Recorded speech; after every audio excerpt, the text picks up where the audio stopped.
As a kid, my dad gave me a piece of advice that shaped my life forever. You have to be twice as good as everyone else to excel. There's no middle ground to excellence. You either become insanely better than everyone else or you lose.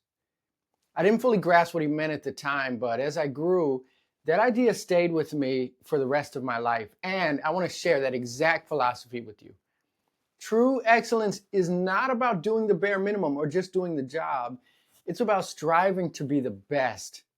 But the real secret to achieve that level of excellence starts with understanding your customer's journey as if it were a mountain path filled with choices, detours, and a lot of stops along the way. Imagine your customers hiking up that mountain, trying to reach the peak where they meet you, the solution, waiting at the top. Now on the trail, there's a lot of other options they can choose, and each represents a different business, someone else who can help them just as easily if the journey to you is too tough or frustrating. And your goal is to make that journey as smooth as possible. Let's look at the start of this journey. Think of it as the trailhead, the beginning of the trail. Picture your customer standing there at the bottom, looking up at a bunch of different trails. Each trail represents a different option or business they could choose.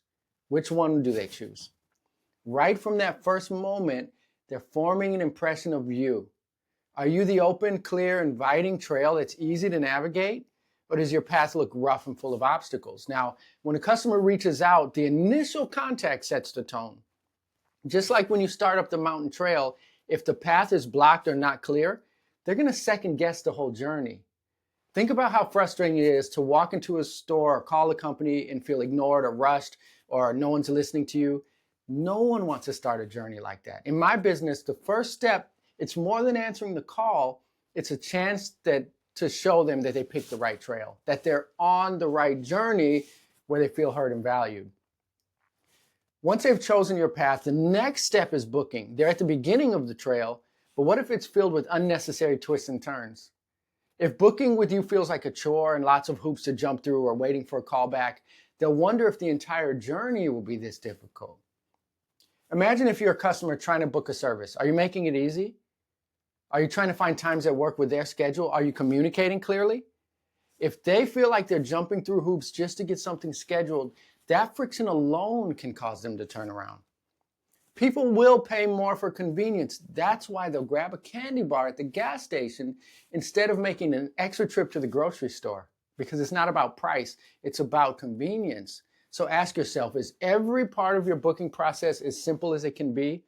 Are there steps you can streamline or clarify? The smoother the booking experience, the more trust you build at the beginning of the customer journey. Now they're fully on the trail, they're committed to the journey. This is where you're walking alongside them. Picture this as the actual service you're providing. And here's where we talk about putting on that customer hat, walking with them side by side. Imagine you're seeing the journey exactly as they see it. If you're in a service business like me, that may mean arriving at their home on time. Are you early? Are you late? Are you unprepared? Do you have all the tools? Are you focused on their needs? I tell my team being late or unprepared is not just inconvenient, it's like throwing a boulder on the path. And every time you're not giving the customer full attention, you're adding obstacles, making the climb harder. Think about the last time you needed something fixed or serviced in your life. Did the person listen?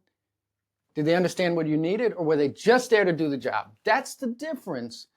When we take the time to understand and deliver what the customer needs, we're giving them a clear, comfortable path to walk.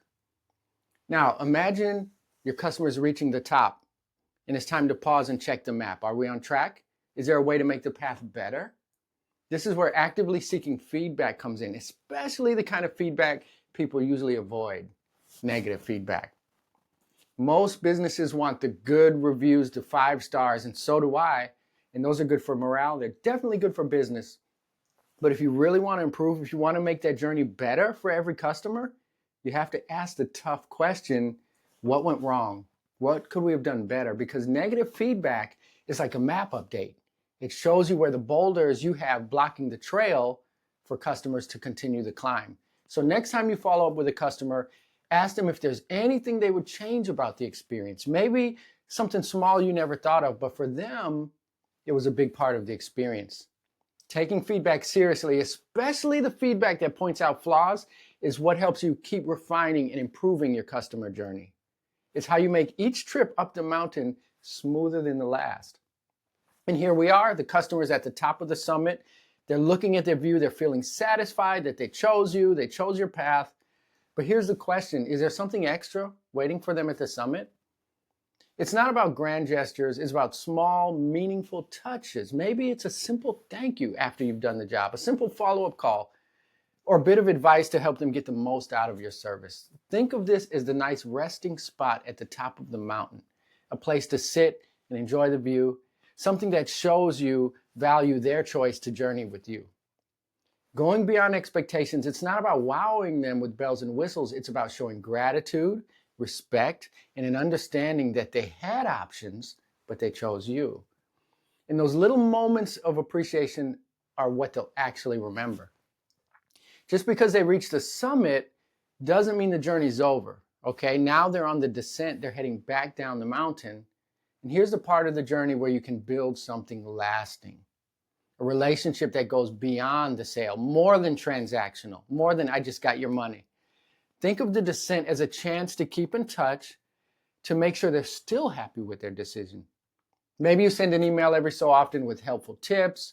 Maybe you offer them a discount on future services, or maybe you just let them know you're there if they need anything. This isn't about pushing for another sale. It's about showing that you care. It's about being that guide who doesn't just disappear once the view's been enjoyed. This kind of follow-up, this relationship building is what creates loyalty. It's what makes people say, I'd go up that mountain again in a heartbeat. Excellence is in the details. It's not one big gesture. It's the sum of all those little choices along the way. Every detail, from the way you greet them at the start to how you communicate throughout to the follow-up and after, each of those details adds up to a complete experience. So ask yourself, is each step of the journey aligned with your standard of excellence? Are you thinking about how the customer will feel at each stage from the beginning to the top and back down? Are you making that journey as enjoyable and as smooth as it can be? These details may seem small, but that's what people remember. Those are the things that set you apart in a world where most people settle for good enough. Strive for excellence in every step, and your customers will feel the difference. So here's my challenge to you. Take a walk up that mountain as if you were the customer seeing it for the first time. Look at every single part of your service, every interaction, every detail. Are there rough patches? Places where the journey can be smoother, where the experience can be more enjoyable. When you put yourself in the customer's shoes, you're not just making a better journey for them, you're building a business that people will want to return to, a reputation that grows naturally because people feel valued every step of the way. Thank you for being part of this journey today.